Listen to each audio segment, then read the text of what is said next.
Dog. Duh, duh, duh. Duh, duh, duh, duh.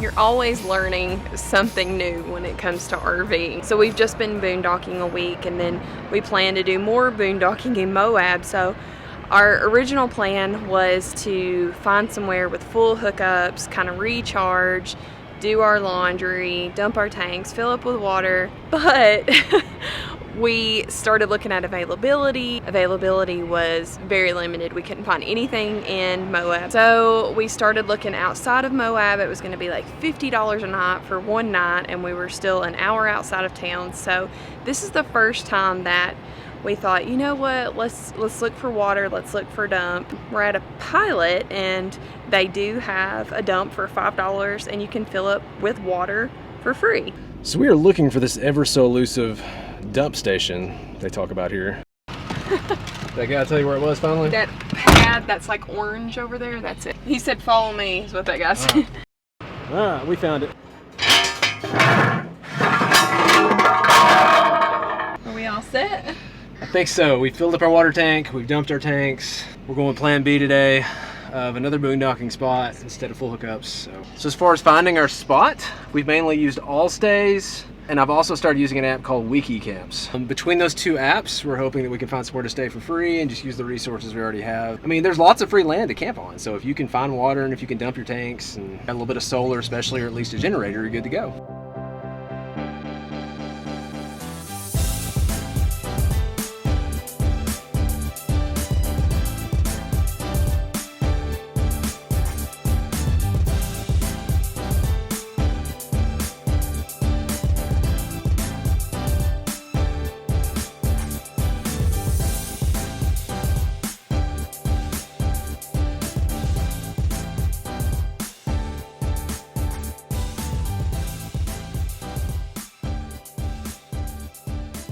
So yeah, this is the kind of stuff we really love.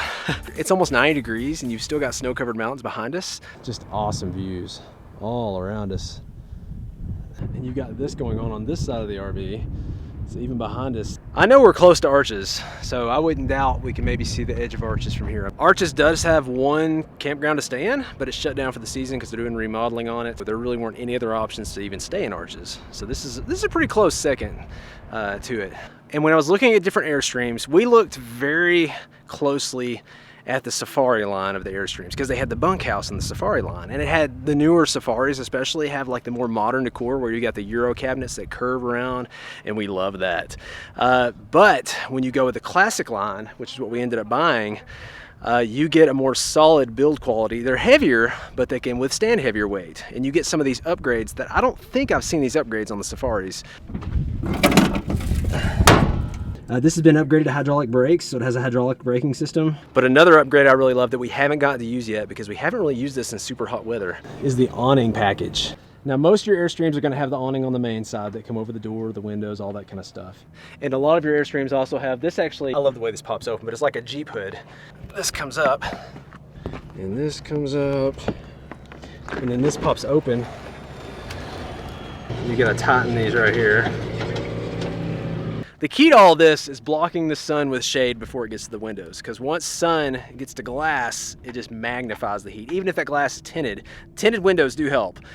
But if you can block that sun before it gets to the glass, that helps even more. So that's essentially what this does, and that's what the awning on this side does. And with most Airstreams, that's what you get. But with the upgraded awning package, you also get 2 more awnings, actually 3 more awnings. You get an awning here, covering these windows. We got an awning down there, covering our bedroom window. And you've also got an awning on the back that comes down for the rear bedroom window. I love the simplicity of this design. You just pull it out, and you take this strap, and you hook it right here. When you're done, you just roll this back up, and it hooks up here into place. No motors, no electronics, no push buttons. It just provides shade, and it took me about, I don't know, 3 minutes to get these things out. Most of your Airstreams, this is where they stop. They've got these tinted windows that pop up. So you've got this tinted glass blocking heat before it gets inside of the Airstream. So we've also got those underneath the awning all around the Airstream. Here's one that's closed. So this would pop open and then come up and block it right there. So we've had several different RVs over the years. And that's not to say one company's right, one company's wrong, but you do have different companies that put more time and energy into a product, and they charge more for that product too. So like with an Airstream, I'm not saying that, I don't know, $120,000 is a lot to pay for a travel trailer. That's why we didn't buy a new one. We bought a 2008, we bought a used one because we wanted high quality, but we didn't want to pay $120,000. So I think when you're looking for an RV, you don't just look at the spec sheet of what it has in it and what the price is. You also look at the build quality. You open and close the cabinets and see if they're squeaking or if they're crooked. You know, you're stepping on the floor to see if it's done right. Sometimes it's just, you know, getting out there and getting in as many RVs as you can and just filling them out and feeling what you feel comfortable with. And it's kind of like house shopping. Like, you know, you go and you look at different houses, and sometimes you don't know until you've lived in one. You're like, yeah, I thought I would like that island and I don't, or I thought I needed a washer and dryer but I don't. You know, all the different pros and cons of everything. And there are different, you know, we can tell a difference like in our cabinets and how things close and open. And I know that sounds so silly and so petty, but when you're opening and closing over and over and over, like having, you know, good build quality. When you have an RV, there's all kinds of things that are going to break. And so you really don't want the things that shouldn't be breaking on top of that. Like, you know, I don't want to be fixing a cabinet door if I'm living full time in something, because I've already got other things that are going to be fixed. Like when we came down this road, I mean, it was shaking that RV pretty well. So you want to have an RV that's really not just glued together on the cabinets. You want it glued and screwed together, maybe Amish made or whatever. So I think when you're looking to buy an RV, you have to pay attention to how you're going to use that RV, which is really tough because you don't know exactly how you're going to use an RV sometimes until you start RVing. We didn't realize we loved boondocking this much until, I don't want to say love, but yeah, it's a love-hate relationship. I mean, who loves living without hookups? I mean, I don't know. You love it? No, I'm saying if you love the benefits of exactly. the power you love the benefits. But when you love anything, you've got pros and cons, and sometimes the pros. Anyways, I don't know, but yeah, I don't know who. I guess the word of saying is who loves taking Navy showers. I mean, I don't love Navy showers. Nobody loves it, but it's like you're saying, it's the benefits we get out of it.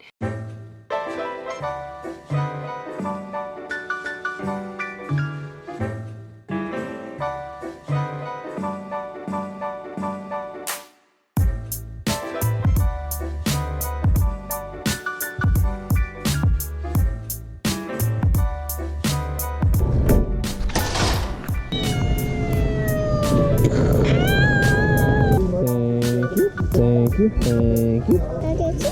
Yep, thank you. Yeah, thank you.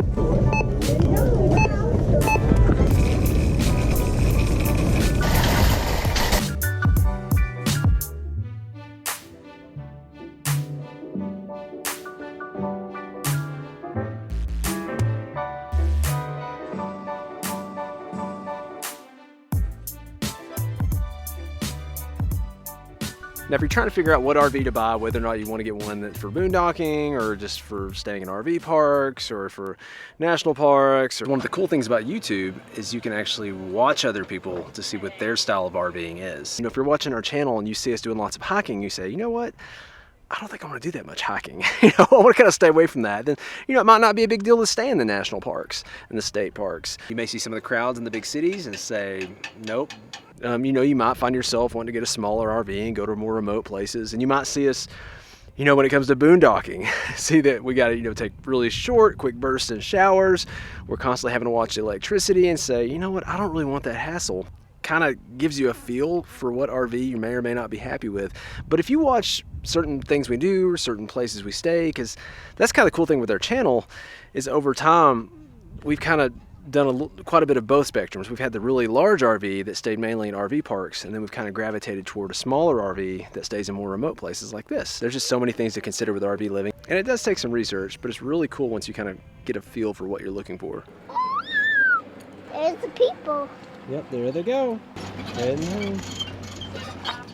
We love this site so far. What kind of drew us to this site was this tree. There's actually not a lot of trees out here where we're at. But one of the downsides we didn't consider is we're kind of close to the road. So there's a lot of traffic that goes right by our site. And not just the traffic that goes by our site and the noise, but you got a lot of dust that's like floating around right here because of the road. But the cool thing is we have zero commitments to this site. We can pack it up and move if there's too much traffic, too much noise, too much dust, anything like that. That's the beautiful thing about an RV.